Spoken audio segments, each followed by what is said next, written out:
Across the church in America today, a new movement is rising where faith leads finance and clarity drives impact.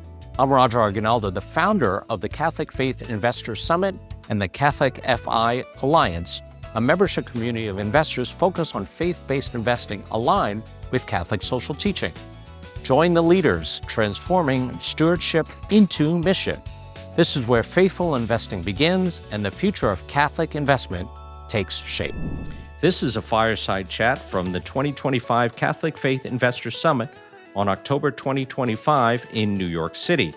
It's entitled Inspiring the Next Generation of Leaders, with James T. Fishback of Zoria Capital in conversation with Eddie Cullen of Crescite Innovation. I'd like to start off this talk with something mission-oriented. If the clergy can raise their hand, Rahul is going to pass you a relic from a blessed, and that is for you to keep.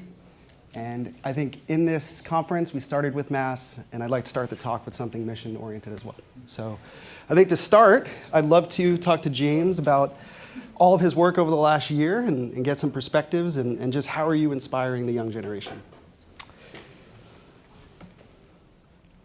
You know, I'm reminded what St. Paul reminds us to do in his letter to the Philippians, which is our citizenship is in heaven. We're reminded, there's obviously a huge debate about immigration right now. It's an entirely separate issue. But our citizenship is about our loyalty to the values that are imparted in the gospel. And so that's something that I've struggled with as an investor, thinking about, okay, are we going to sacrifice returns? And I think we just heard that that's not necessarily the case.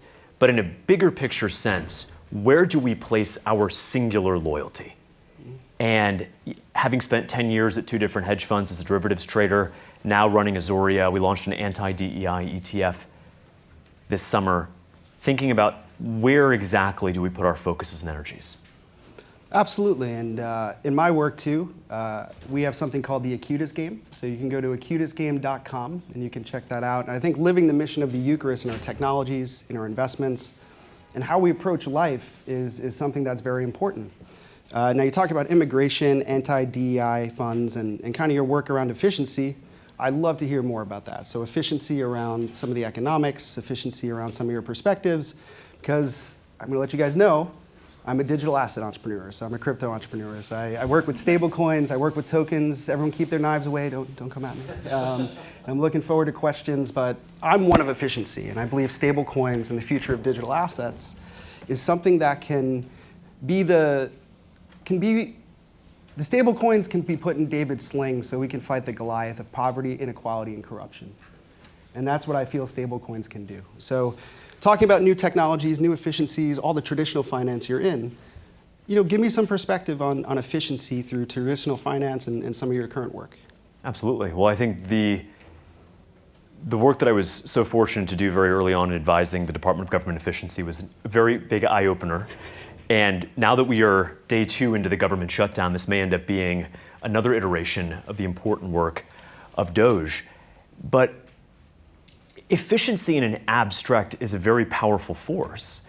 I think with AI, we can actually effectuate on that efficiency in a real way. Just to give you an example, less than 1% of the global population knows how to code. Less than 1% of the global population knows how to code.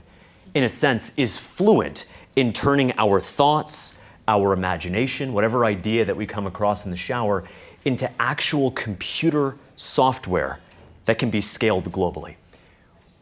A lot has been said about ChatGPT and now this new Sora 2 with this video generation feed.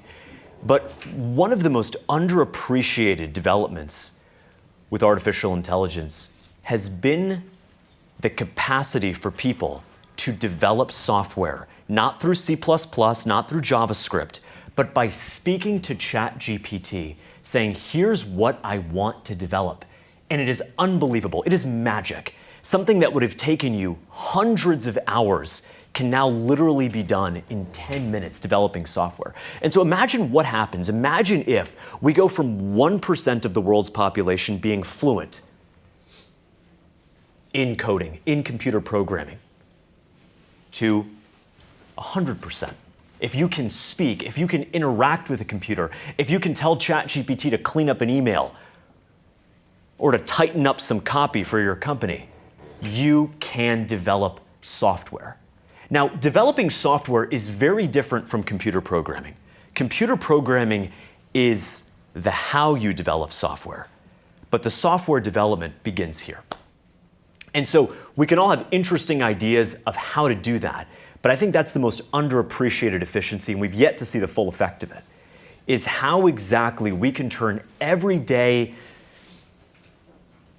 issues, everyday ideas that we are running into actual software that we can then implement and scale, make our businesses run more efficiently, and as a result, spend time with the people we love and cherish. I love the way the approach you took for coding, and I want to talk about this. Cardinal Turkson gave a beautiful homily yesterday, and he talked about Blessed Carlo Acutis, which is, Saint Carlo Acutis, and he was blessed for me for a long time. And we talk about Carlo's life, right? I want to share a personal story about one of my own friends in high school. He was a Jesuit high school student. He actually had cancer. He's alive today, which is wonderful. And he was my best friend. It's when I learned about suffering and technology. It's when I learned about breathing the Eucharist into our work. And that's what Carlo wanted. When you start looking at Carlo Acutis, he actually he wants us to continue his work, continue Carlo's mission in building new technologies, in building new efficiencies, and building artificial intelligence, and putting humanity at the front. So when I was 14 years old, I came home from rugby practice. I went to Xavier downtown. I played rugby here at Nyack for a little bit. And came home, my mom called me, and she said, your best friend has cancer. And I said, wow. So I called him up. He goes, Eddie, I have cancer. I don't know what to do. And that summer changed my life. His name was Leo, and he was 14 years old. So Leo the 14th. So now, when I was going to see Carlo Acutis's canonization, it was April 27th. I think Jack Hennessy's here from the Herald. I saw him at a conference, and Pope Francis passed away. And I said, what do I do? Do I go to Rome? Do I not go to Rome? Do I stay here? And Jack said, you have to go. Never met him before. He had an Irish brogue, sounded reasonable. So I was like, you know what? Let me get out there. I'll go to Rome. Get there, and I saw Pope Francis's casket. And it was one of the most humble things I've ever seen in my life.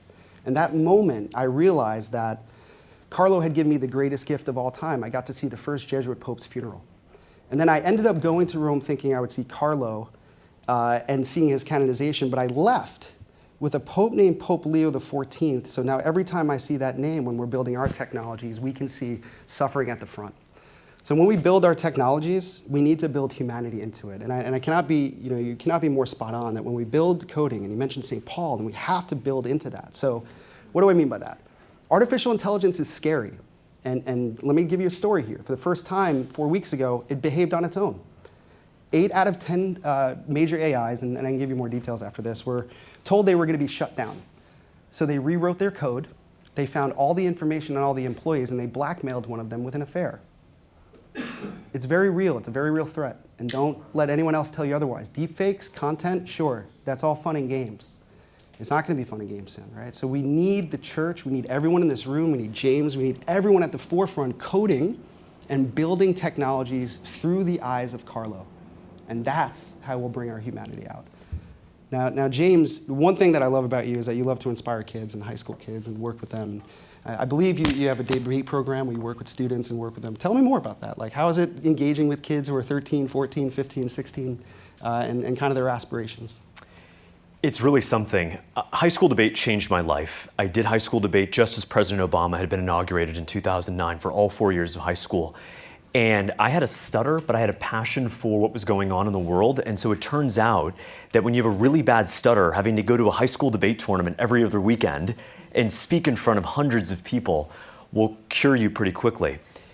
But I'm proud of the work that Incubate Debate has done. We were actually the answer. Why would you go start a new debate league if you were part of a debate league that's now been around for 100 years nationally? And the reason why is because that debate league rejected the very premise of what debate was supposed to be. I wrote about this in the Free Press for Barry Weiss in 2023 in an article entitled that high school debates, debate is no longer allowed. You had high school debate judges telling students before the round that if you argued for Christian values, if you argued against abortion, if you argued that capitalism was a way to lift folks out of poverty, that you would automatically lose, no questions asked. Highly radical judges, mainly college students, coming to high school debate tournaments, using the cudgel of the ballot to say, you will win or lose based on whether I personally agree with your politics or your faith. And that was unacceptable. And so we created Incubate Debate in 2019 to be an alternative to, quite frankly, the woke high school debate league. And we're now at 10,000 students nationwide. We just had our national championship back in May. And here's what I'm really proud of, and done it in a way that has been very open for students. We begin every tournament with an optional mass. It's totally optional. Most of our students are not Catholic, but most of our students come to mass at the tournament. And just creating that option, not compelling, but creating a visible option, an opportunity for young students to come hear the gospel, to see their Catholic friends taking in the Eucharist, has been a really profound mover. And we've had students come to us afterward asking, how can they learn more about our Catholic faith? And so it's just, I think, a unique example where it's the intersection of what we're doing in the nonprofit space. And debate is, in many respects, some would view it as a secular undertaking, but it's not. It's not at all. When you think about the letters that St. Paul wrote, those were, in effect, tools of persuasion. I've learned more reading the gospel, more looking at how our Lord and Savior developed parables, asked questions. That the heart of persuasion isn't so much making an affirmative point, but is actually just asking the right questions and leading your listener in the right direction of their own volition. And so high school debate has been a really powerful way to do that, both indirectly, of course, through how we infuse the curriculum, how we talk about different ways to frame the debates, about human dignity, but also very directly that every high school debate tournament at Incubate Debate begins at a local church with a mass. You said something very powerful as I was listening about capitalism and impact investment, or however you want to look at it, lifting out of poverty. And I think I love that perspective, because when we look at the community, we look at poverty. Why can't we teach people how to make money, or how to be revenue generating, or how to be people that can bring prosperity to themselves? One of our projects, Father Quizito over here next to Carl, he flew in from Eastern Africa. So I was complaining about being tired yesterday, but he got here at 8 a.m. yesterday, came right to the Mass. He's going through this conference, and he's getting on a plane tonight to go to a baptism in Kenya, all right? So the project we're working with him, it's a 75-acre university, the first Jesuit university in Africa. And we've created this interfaith community as well. I mean, Rahul and Arun are here. They're not Catholic, but they're here because they want to support our mission, and I think that's important. And with our project in Africa, we're aiming to build the largest STEM library on the continent. And what that means is we can fundamentally integrate what James is talking about, the Eucharist into the gospel, the gospel into our tech, into our work, into fintech. And it's been one of the most rewarding experiences of my life, because Father Quizito understands that you need to balance these impact investment type models to create sustainability and impact and create these new technologies. I'd rather the Catholic community be at the forefront of building digital assets, building artificial intelligence, and not shy away from it. We can lead from the front, not from the back. So I implore you to talk to Father Quizito after this. It's a wonderful project. And we're, in layman's terms, the Georgetown University or the Fordham University of East Africa. That's the way we're looking at it. So I think I want to talk a little bit more about one of your programs, which I thought is fascinating, and I just want to get your perspective, is giving a check back, a stimulus check, right? And looking at how we can help Americans in their household. And what's that perspective? What's your perspective? How do you think of that? What are you learning? What did you learn from your career to kind of innovate in that perspective? This idea was really drawn as DOGE was coming into full force, which is the idea that the money that was wasted or abused or squandered in DC that was later identified by the team, that was taxpayer money. Taxpayers did not send their money to Washington, D.C. to fund social programs, to fund a transgender opera in Colombia. Taxpayers did not send their money to Washington, D.C. to fund Sesame Street in Iraq. And so it was really about identifying the waste, fraud, and abuse, but then going a step further. That when you identify waste, fraud, and abuse and you cut it, you have to actually pay restitution to the taxpayers. Because if there was money for Iraqi Sesame Street, if there was money for circumcisions in Mozambique, if there was money for transgender operas down in Bogota, then effectively the taxpayers overpaid. And so the idea was take 20% of all of DOGE's aggregate savings and send it right back to the taxpayer. Now, DOGE's work is ongoing, quite literally as we speak. There are going to be cuts to a lot of the programs, social programs, because of the government shutdown. And so part of what I've communicated to the president is that money has to go back. Some portion of that money has to go back because taxpayers know how to spend their money better than anyone else. What I love about giving in my own parish, St. Vincent de Paul in the Panhandle of Florida in Madison County, is it's very easy to give. We all know how it's easy to give in a parish. Very easy, you just toss it in or you write a check. And you know exactly how it was spent. There's no equivocation, no ambiguity about where that money went. It didn't go to undermine values that are antithetical to our values. But in the government, it's very hard to give, actually. Taxes are a very hard thing. I struggle with filing taxes every single year.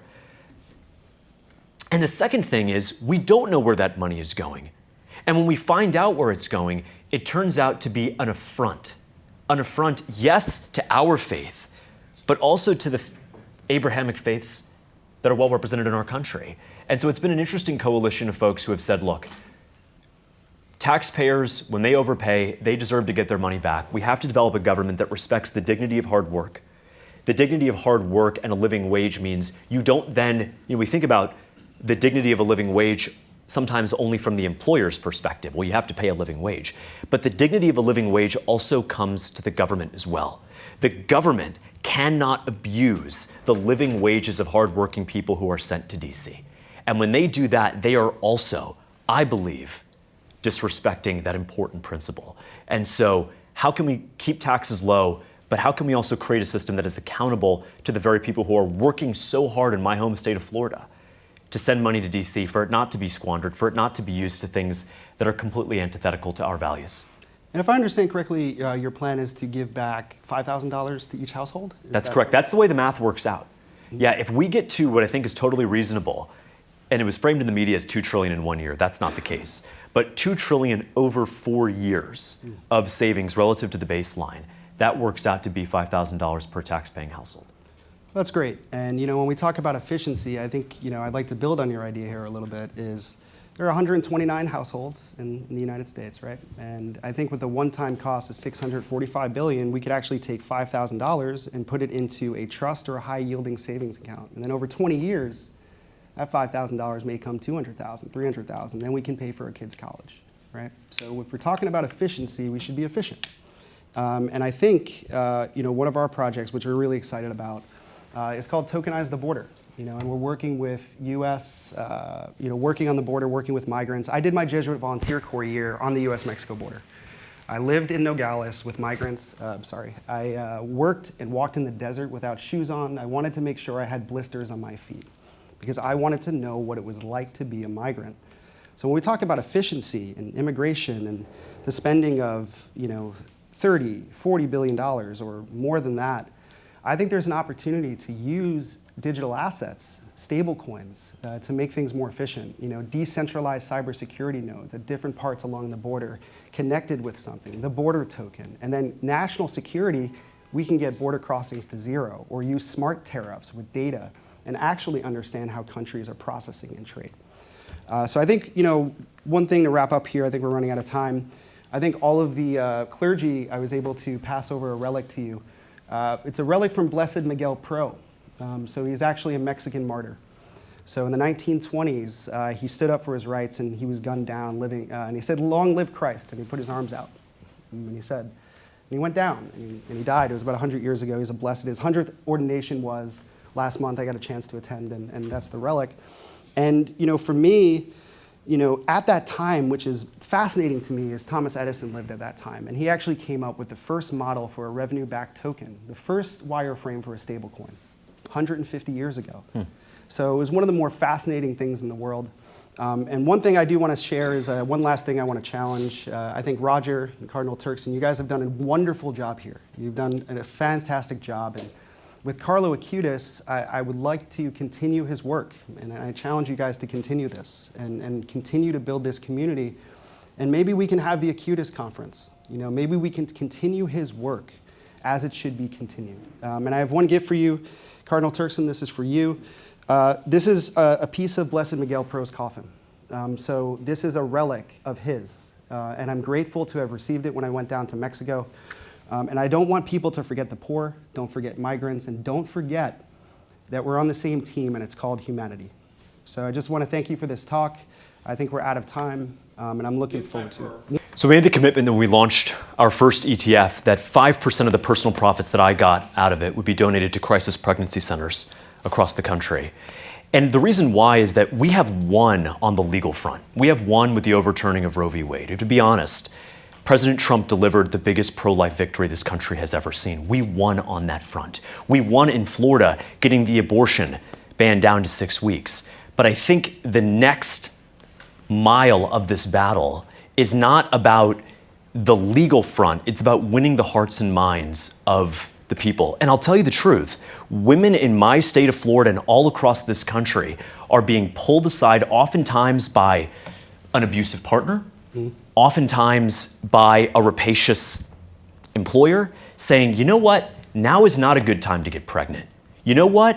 We're not going to have a baby. And so I think what so much has happened with the pro-life movement is that we have to fully recognize that most women who are making this decision are not doing so with informed consent. Most women who are making this decision are not really having agency in that. And so the alternative is, yes, we have to shut down every single Planned Parenthood in America, but we also have to open up a crisis pregnancy care center in that place. And the reason is very simple.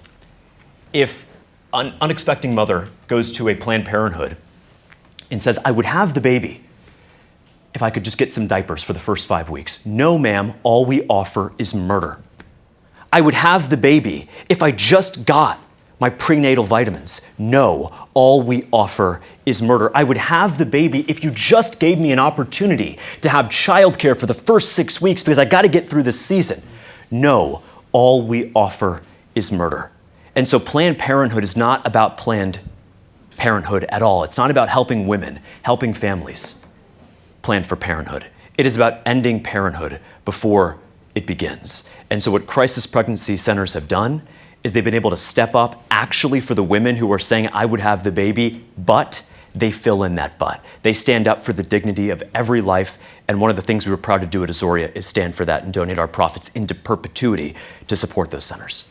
It's so funny that you say dream because the idea for a DOGE dividend actually came to me in a dream. It's serious, and I believe that the Lord does communicate to us in dreams. But yes, I speak with the president frequently and I share ideas. And what I'm really pushing for is two things. You know, people will say, well, why don't we just use the money to pay down the debt? Well, we do. 80% of it should be used to pay down the debt. What Americans struggle with every single day is the federal budget today is 54% higher than it was just before COVID in 2019. 54% higher. Where on earth did that money go? Is life 54% better? Is the DMV 54% more efficient? Is FEMA doing a 50% better job after a hurricane in the panhandle of Florida? And so what I challenge the administration on is, how can we do both things? How can we deliver a government that is, yes, more efficient, that, yes, respects taxpayer dollars, but also honors the dignity and humanity of every single American? We do not have to compromise on either of those principles, and I'm ready to support the president any way I can. One last thing, if it's not noticeable, I'm a Democrat, it's a Republican, but guess what? We're on the same team. We are. And don't forget that. That's right. That's exactly right. This year's summit proved what's possible when faith shapes investment. We go further, uniting more Catholic leaders ready to invest with purpose, integrity, and grace. Shape the legacy, live the calling. Visit our website for the Catholic FI Alliance at catholicfi.com to learn more.